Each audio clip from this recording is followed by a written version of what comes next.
জনসমর্থিত এবং জনপ্রিয় দল হওয়ার কারণে প্রতিটি নির্বাচনী আসনে বিএনপির একাধিক যোগ্য প্রার্থী মনোনয়ন প্রত্যাশা করছেন। দেশের প্রতিটি সংসদীয় আসনে বিএনপির একাধিক যোগ্য এবং জনপ্রিয় প্রার্থী থাকা সত্ত্বেও প্রত্যেককে প্রতিটি মানুষকে নিশ্চয়ই মনোনয়ন দেওয়া সম্ভব নয়।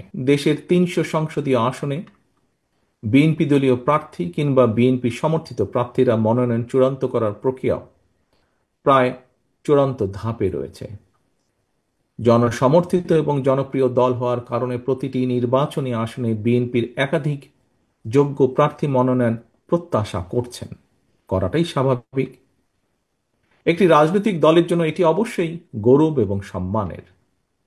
দেশের প্রতিটি সংসদীয় আসনে বিএনপির একাধিক যোগ্য এবং জনপ্রিয় প্রার্থী থাকা সত্ত্বেও প্রত্যেককে প্রতিটি মানুষকে নিশ্চয়ই মনোনয়ন দেওয়া সম্ভব নয়।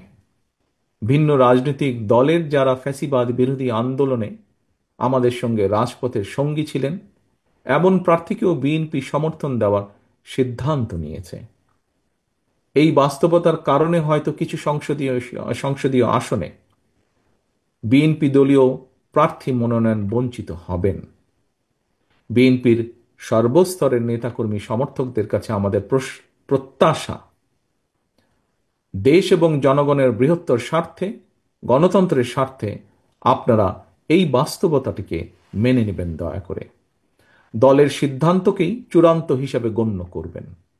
আপনাদেরকে আমি আবারও স্বাধীনতার ঘোষকের সেই কথাটি স্মরণ করিয়ে দিতে চাই, ব্যক্তির চেয়ে দল বড়, দলের চেয়ে দেশ বড়। শীঘ্রই পর্যায়ক্রমে বিভিন্ন আসনে বিএনপির মনোনীত দলীয় প্রার্থীদের নাম আমরা জানিয়ে দেব দলের পক্ষ থেকে। দল যাকে যে আসনে নমিনেশন দেবে বা দেয়, অনুগ্রহপূর্বক তাকে বিজয়ী করে আনার জন্য ঐক্যবদ্ধভাবে প্রত্যেকে বাংলাদেশ জাতীয়তাবাদী শক্তিতে বিশ্বাসী প্রতিটি মানুষ দয়া করে কাজ করবেন। মনে রাখবেন, আপনাদের চারপাশে সুপ্ত আকাঙ্ক্ষা নিয়ে গুপ্ত স্বৈরাচার কিন্তু ওত পেতে রয়েছে। সুতরাং আপনাদের নিজেদের মধ্যে রেষারেষি, বিবাদ, বিরোধ এমন পর্যায়ে নেওয়া ঠিক হবে না যাতে করে প্রতিপক্ষ আপনাদের মধ্যেকার বিরোধের সুযোগ নিতে পারে। আপনাদেরকে আরেকটি বিষয় আমি স্মরণ করে দিতে চাই।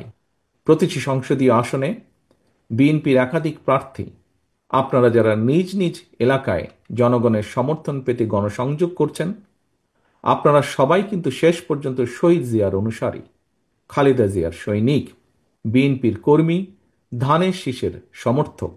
মনে রাখবেন, ধানের শীষ জিতলে আপনি জিতেছেন বা জিতছেন বা জিতবেন। বিজয়ী হবেন দেশ এবং গণতন্ত্র।